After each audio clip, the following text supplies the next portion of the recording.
Hello, my most esteemed 102ers. For those of you who are watching these videos, I say thank you. You're the best. For those of you who are not, you are missing a whole lot.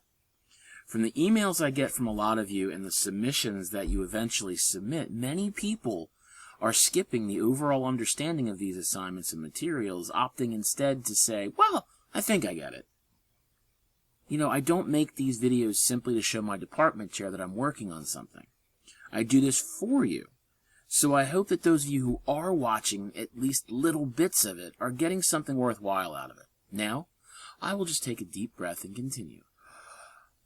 Anyway, here is the announcement for the week. We have all of our stuff here to explain what's going on. I'm explaining to you now that this video is going to be long. It is long. It's 6 1/4 pages scripted. So it's going to be a long one. Again, we have the video chapter listings here. It's probably going to look different once the video is done because I'm actually doing the video right now. The preview, the read, there's only a couple things for you to read and maybe see set resources again for some of you. A few things for you to review. Remember, I'm going to talk about these in the video itself. I'm going to show you all 4 links, so they're right here in the announcement. And then by Sunday the 7th, you're going to have a counter-argument and rebuttal planning post. If you do this right, you can actually copy this and paste it right into your progress checkpoint, and you'll be done there. I want at least 5 full pages or more here.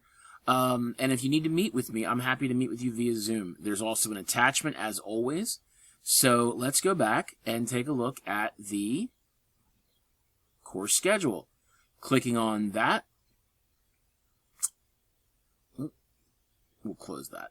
Not that one yet. There we go. Scroll all the way down to week 8, right here, the end of Unit 3, basically. Please note that we're going to be closed on July 4th, so no emails are going to be answered. Nobody's going to be at campus. But your assignments are going to be due on Sunday, July 7th.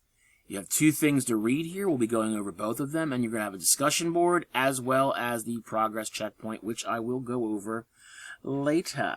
Okay? So, because it's a long video, let's just get started for tips for writing counter arguments and rebuttal. And here we go.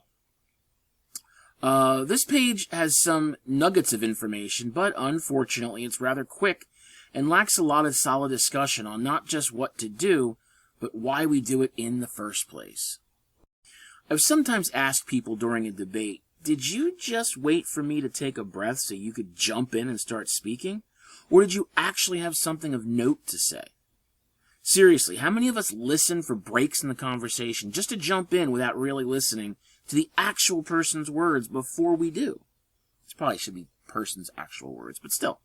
They're not giving a counter-argument. That's just a verbal attack. A solid counter-argument takes in all of the initial argument points, processes them, and then attempts to refute one or more of those points with counter-evidence. Yes, counter-evidence. That can be defined as evidence specifically found in response to an argument which is presented in the, you guessed it, counter-argument. I've said before that the argument, and now in this case a counter-argument, that has no real evidence to support its point is simply an assertion. We don't like assertions. Assertions are just verbal diarrhea that do more to show your inability to logically respond to that argument than to ever convince your opponent that their argument was wrong in the first place. Knowing that, we need to know how to accurately counter an argument. The first thing we have to do is provide a very clear and solid transition to illustrate to your reader that we are leaving the main argument and heading into a totally different direction. There are many appropriate transitions that you can use here. Some are listed on this page. You know, like some may argue, some skeptics may claim. They're not great. I, however, have provided you a link to another page in the announcement that you can see here. This is from Pennington Publishing Blog, and it is absolutely fantastic. It is not all warm and fuzzy like Brightspace at Delaware Tech, but what it lacks for in warm and fuzzies, it actually makes up for in strength. So, take a look at this material. It's going to show you exactly how these sentence frames should be broken apart. First contrasting transition, name of opposition, strong verb, opposing point of view, evidence, analysis. Second contrasting transition, referencing the opposing point of view, and turn. You got it? Of course you don't. So for the first contrasting transition, we want to start off with words like however, but, admittedly, although, or alternatively. That shows us now that there is another side to the argument. Fantastic. Then, name the opposition. Name the people that disagree with you. So you might say others or some. That's very vague. You might say those who don't believe that the earth is flat. Or idiots. But no, those who don't believe that the earth is flat. That would be the name of the opposition, right? Strong verbs in denial or assertion or assertion. Oh, and denial or assertion or assertion. For some reason that hit me wrong. Denial. Those who believe that vaccines cause autism, they don't. Reject or oppose or disagree or question or doubt this view. And assertion, those who argue that, those who reason that, those who claim that, those who support that. So this kind of helps you build that first counter-argument. The opposing point of view is quite clearly what is the opposing side. What is the other side of the argument? And then provide the evidence that they are using to support their claim. If there is no evidence, there is no claim. Period. If there is no evidence, it's just somebody who doesn't want to be wrong and they just want to take their ball and go home. No, you need evidence. And then you analyze it. Explain why it's solid evidence or why it's weak evidence, right? Second contrasting transition, because it's so nice you got to do it twice. So you can still continue to do the same things. Reference the opposing point of view again. What's the other opposing point that they're bringing up? And then turn. Do you accept it? Do you reject it? Do you criticize the evidence? Do you criticize the reasoning? So having this here really does help, and it's so much more helpful than pretty much anything on this page, okay? So I would highly recommend looking at it. Now the rest of this page is how to put together the rest of the counter-argument and rebuttal. So you got to work on the ideas in CSET. Make sure you're making your counterclaim. You're showing your setup, your evidence, and your tie-in. That's going to help you. It's going to make your main counter-argument points. After that, you hit the reader up with your setup and provide the evidence as to why the claim for your counter-argument is actually a strong idea. Basically, everything we just talked about. Now, once you've established the counter-argument, you get to switch gears again, once more using CSET, and present why, while the counter-argument seems okay, it's actually still all about your argument.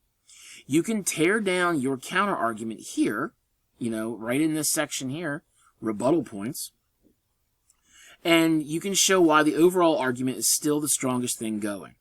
Again, the most important thing here is both solid transition showing that you're moving forward in a different direction and the evidence that you are using to support these rebuttal points. So understand the idea here. Now, we're going to do a discussion board for homework, which is going to be this. And I've actually given you, a lot of information here of what you're going to do and how you're going to do it. And look, in the counter-argument, you've got 3 points here.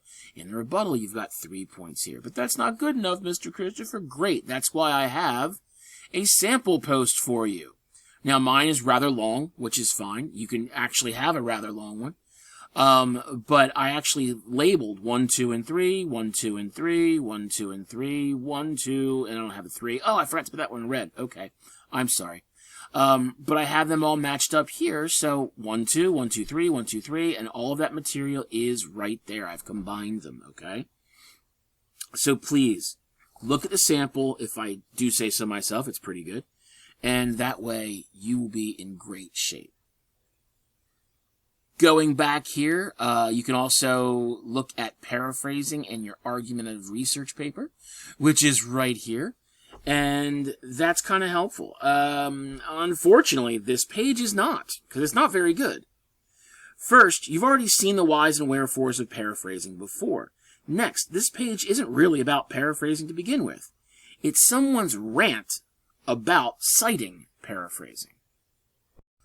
Just remember that if you use any outside source, whether you directly quote it, also known as copying and pasting, or paraphrasing, also known as taking someone else's ideas and putting them into your own words so that everyone else understands it better, you must cite it. Now and forever. Don't ever forget that. It's not your material, so you must give credit to the original author. Again, what is paraphrasing exactly? Well, it's not easy. I mean, you know what it is. It's taking someone else's ideas or words and putting them into your own words. So why do we do that? Sometimes it's because the concept is so very difficult to understand that we need to explain it to our audience in the way that they'll understand. I cannot stand the term dumb it down because it really makes it sound like you think your audience is stupid. And the concept is that not everyone has the experience with the material to understand the terminology. Think about helping your parents or grandparents with their computers or their internet or their phones. They may not have the experience that you do, so you have to use different terms. Sometimes it's as simple as click the X thingy in the upper right-hand corner, or as difficult as see those 4 squares in the bottom left? That's the start button. We're going to use that to access the programs on the computer.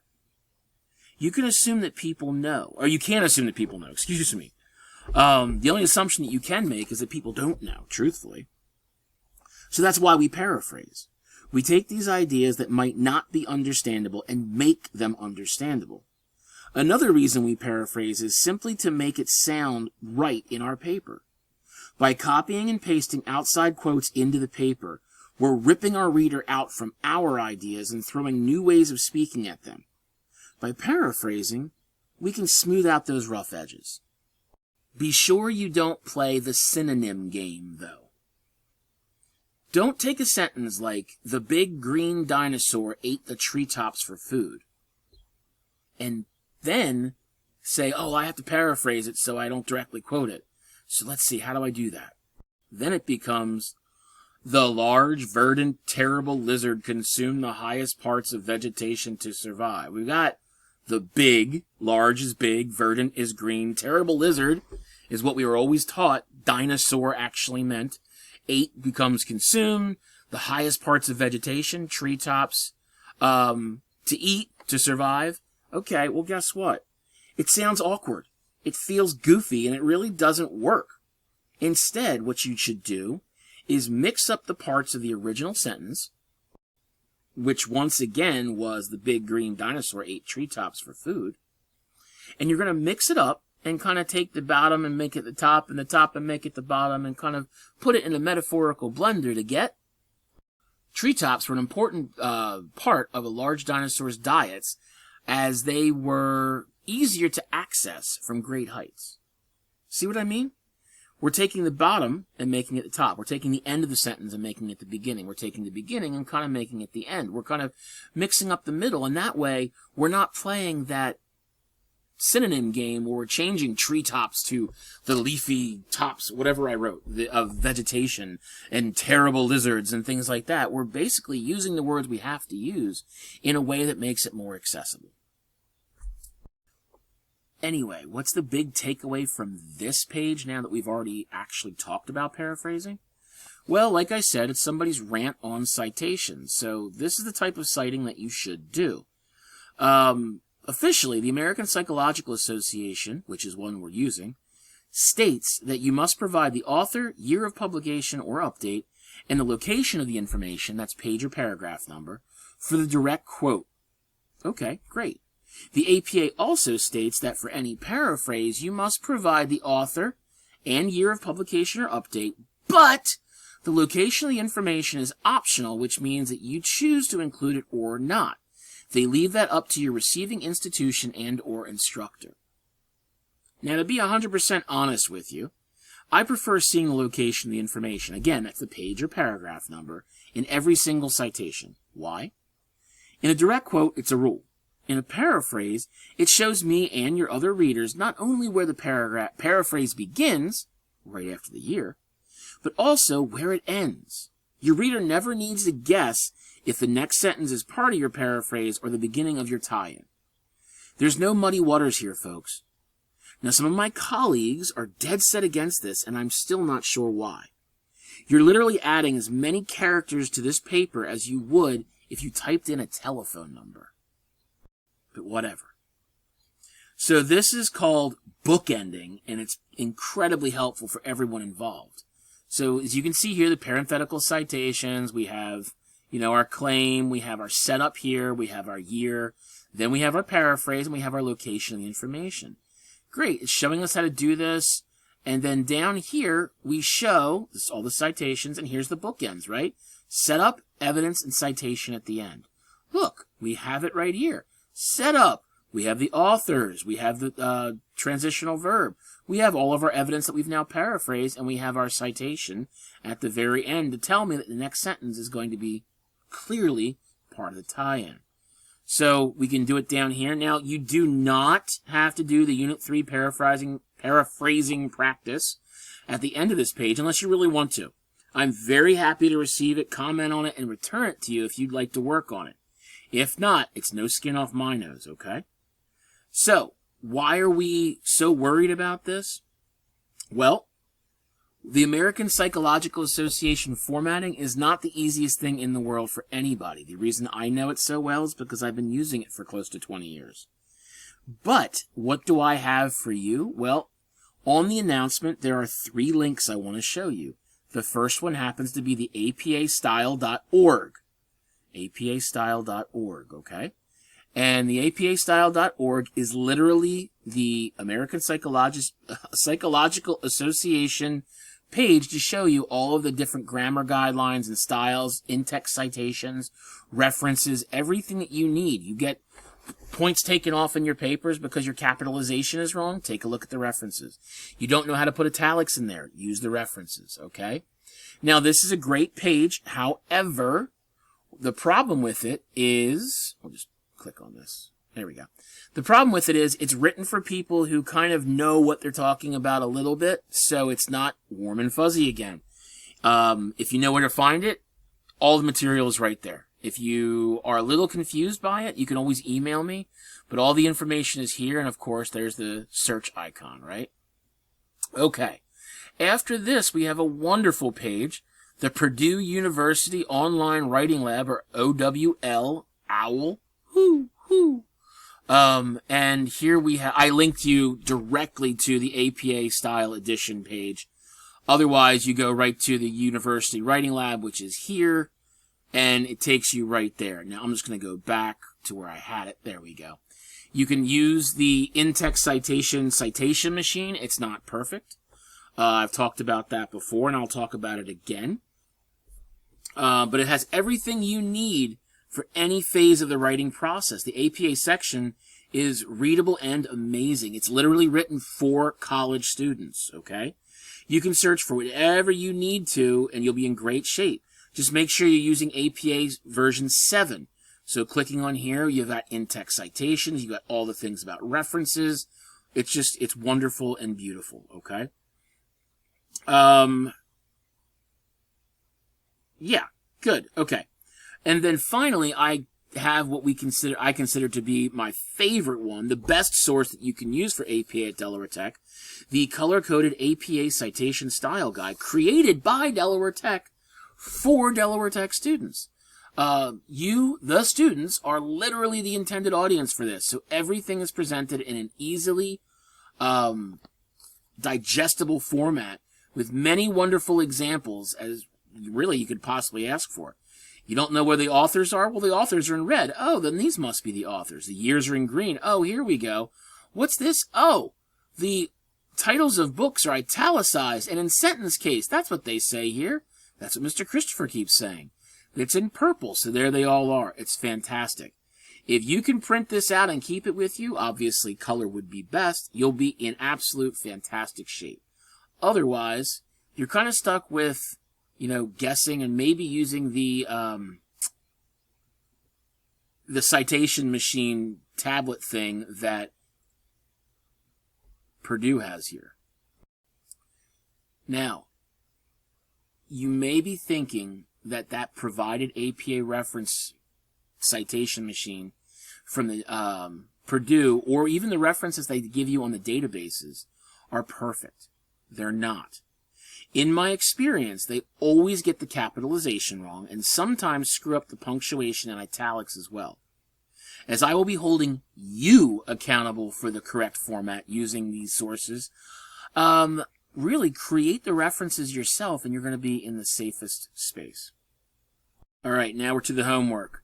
First, let's take a look at the Unit 3 Counter-Argument and Rebuttal discussion board. Here we go. We talked about this before, right? It's sort of a forced draft of your counter-argument and rebuttal, so I know exactly what you're thinking about and if you're taking it seriously. Please make sure you do exactly what is being asked, because if you do it right, you've written that page or two of your final paper. Seriously, look at the requirements here, and then look at this sample below. Here we go again, sample below. I've lost my place. There we go. As you can see, I've labeled mine with the parenthetical numbers, which I'm going to fix this one by the time you see it. It's going to be red. And I'd really like you to do the same if you can, but I won't hold it against you if you don't.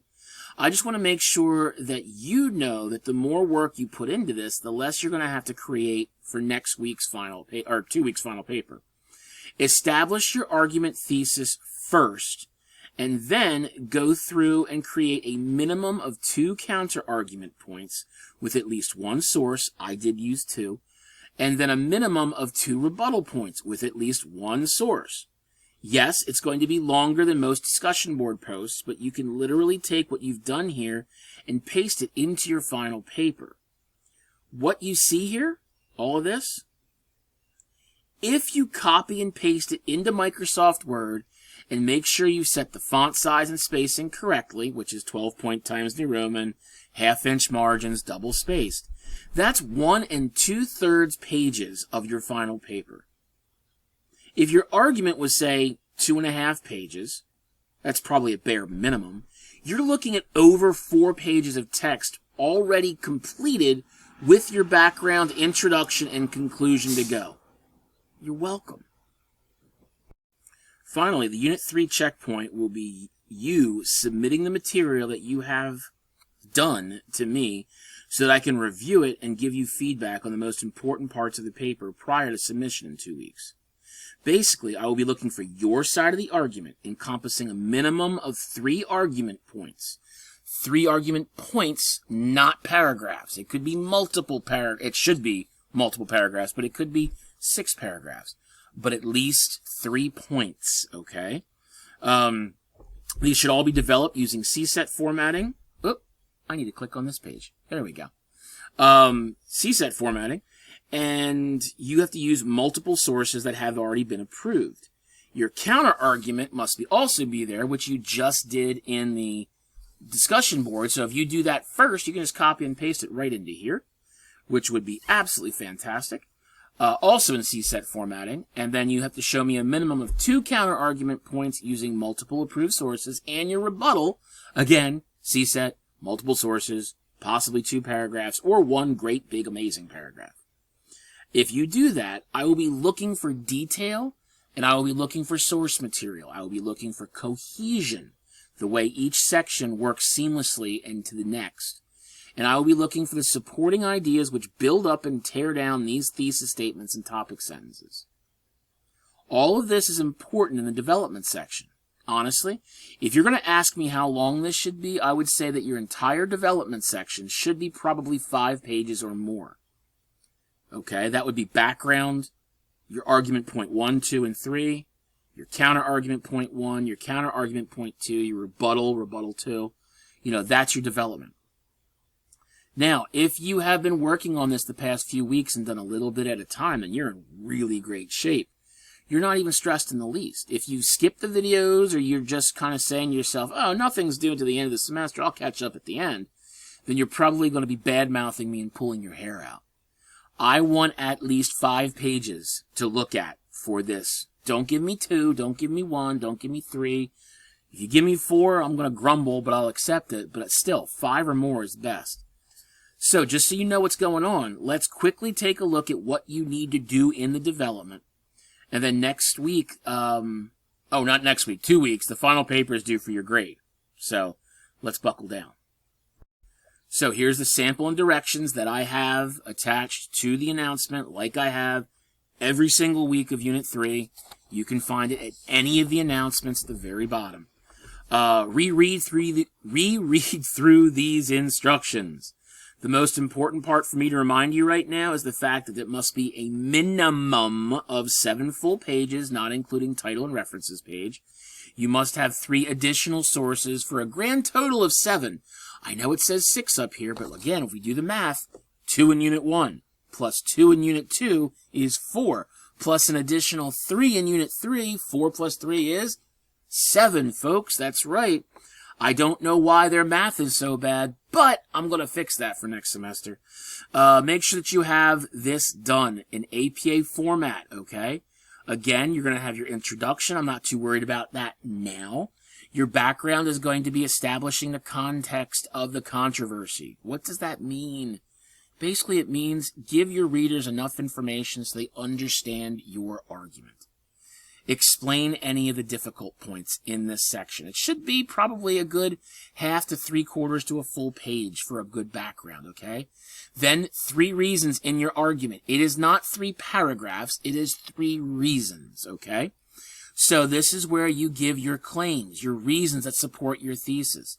All of that evidence and all of that source material is going to go in here in CSET format, okay? Then your counter-argument and rebuttal, a minimum of 2 paragraphs, although I'd love to see 3 or 4.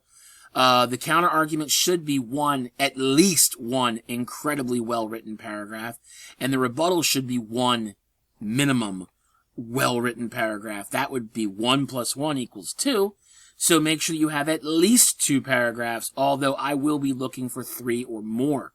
And then your conclusion is going to tie everything up. Here is the sample again, APA. There should be no reason any of you lose points on APA.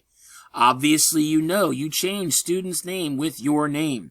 You change instructor's name with my name and the date with the date it's due. And then you're done, okay? Down here, title and your headers. Make sure you read through this and see how everything looks. Look, your background here is 2 full paragraphs. That's almost a full page. Claim 1. I want to know what the claim 1 is, so long and short-term outcomes. You have 1 well-written paragraph. Claim 2, ineffective behavior modification. Here's another well-written paragraph. Claim 3, resulting negative mindsets. I want these headers to tell me what your claims are. We have 1 decently written paragraph. And then, oh my goodness, they have a claim 4. They went above and beyond. How crazy is that? Claim 4, the alternative corrective punishments, and that is 1 single paragraph.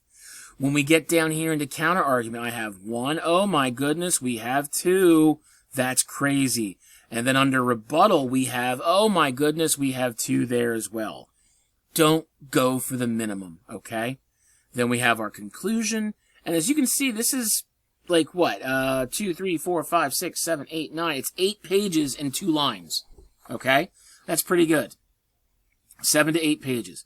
Here's all the references. Make sure that they look good. I am not necessarily looking for them in the progress checkpoint, but if you can add them, that would be phenomenal. If you want to, you can Zoom with me, you can email me, we can set up a phone call. It doesn't matter. I'm happy to help because I want this to be perfect for you.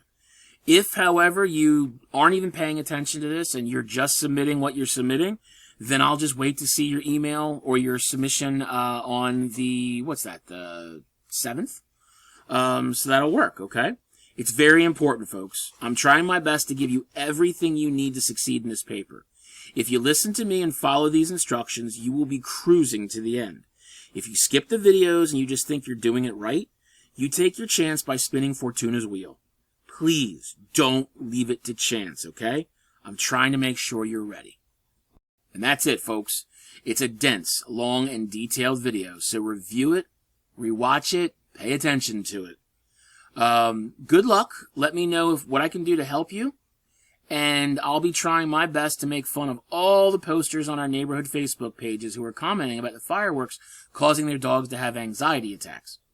Happy 4th of July. And I just got under 30 minutes. Awesome. See ya.